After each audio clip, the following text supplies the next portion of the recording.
Binayo ng malakas na ulan at hangin ng China matapos maglandfall ang bagyong Enteng na may international name na Super Typhoon Yagi sa Hainan Province bandang hapon ng Biyernes, September 6. Ang bagyo ay tinuturing na Asia's strongest storm ngayong taon. Nag-iwan ito ng 16 na nasawi sa Pilipinas. Winawasiwas ang mga punong ito ng bagyo na may maximum sustained winds na aabot sa 234 km per hour malapit sa gitna. Halos mag-zero visibility na rin sa sobrang lakas ng buhos ng ulan. Dahil dito ay sinara ang mga paaralan, mga negosyo at mga transportasyon. Pinalikas na rin ng mga residente mula sa mga apektadong lugar.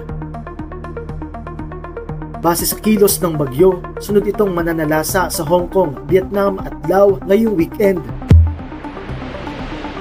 Para sa iba pang balitang abroad, sundan lang ang social media pages ng News 5.